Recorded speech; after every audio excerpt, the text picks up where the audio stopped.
ଏହି ମାଛର ରେସିପିଟି ଆପଣଙ୍କୁ ଯେତିକି ସୁନ୍ଦର ଦେଖାଯାଉଛି ଖାଇବା ପାଇଁ ମଧ୍ୟ ସେତିକି ଭଲ ଲାଗିବ। ନମସ୍କାର, ସ୍ୱାଗତ କରୁଛି ମୋର ଗୋଟେ ନୂଆ ଭିଡ଼ିଓକୁ। ମୁଁ ଏଠି 700 ଗ୍ରାମର ହଡରା ମାଛ ନେଇଛି। ଆପଣଙ୍କର ସେପଟେ ଏ ମାଛକୁ କ'ଣ କୁହନ୍ତି ମୋତେ କହିବେ। ପ୍ରଥମେ ମାଛଟିକୁ ଭଲ ଭାବରେ ମୁଁ ଧୋଇ ହଳଦୀ ଲୁଣ ଗୋଳେଇ ନେଇଛି। ଆଉ ଭାଜିଲା ବେଳେ ଗୋଟେ ଧ୍ୟାନ ରଖିବେ, ତେଲ କରେଇଟି ଭଲ ଭାବରେ ଗରମ ହେଲା ପରେ ମାଛକୁ ଛାଡ଼ିବେ, ନଚେତ୍ ମାଛ ଭାଙ୍ଗି ଯିବାର ସମ୍ଭାବନା ଅଛି। ଦେଖନ୍ତୁ ମୋର ଏଠି ମାଛ ଭଲସେ ଭଜା ସରିଯାଇଛି।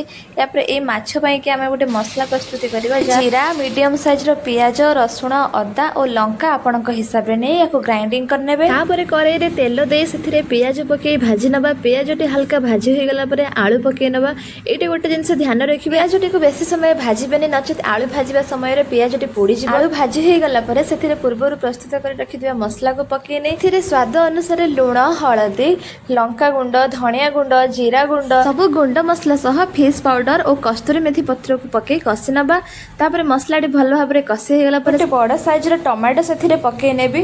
ତାପରେ ମସଲାରେ ଅଳ୍ପ ଅଳ୍ପ ପାଣି ଦେଇ ମସଲାଟିକୁ ଭଲ ଭାବରେ କଷି ନେବି, କାହିଁକି ନା ମସଲାଟି ଯେତେ ଭଲ ଭାବରେ କଷି ହୋଇଯିବ ତରକାରୀଟି ସେତେ ଭଲ ଲାଗେ। ମସଲାଟି ଯେତେବେଳେ ଭଲ ଭାବରେ କଷି ହୋଇଯିବ ତା ଚାରିପାଖରେ ଦେଖିବେ ତେଲ ବାହାରିବ।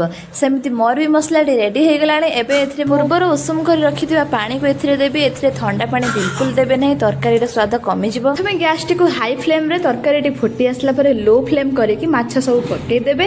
ତାପରେ ସେଥିରେ ଆଉ କିଛି ସମୟ ଲୋ ଫ୍ଲେମ୍ କରିକି ଫୁଟେଇ ନେଲା ପରେ ଲାଷ୍ଟକୁ ଏଥିରେ କିଛି ଗରମ ମସଲା ପକେଇ, ଧଣିଆ ପତ୍ର ନ ପକେଇ ଏଥିରେ ଭୃସଙ୍ଗା ପତ୍ର ପକେଇବେ। ଦେଖିବେ ତରକାରୀର ସ୍ୱାଦ ବହୁତ ବଢ଼ିଯିବ ଓ ତରକାରୀଟି ଭଲ ଲାଗିବ।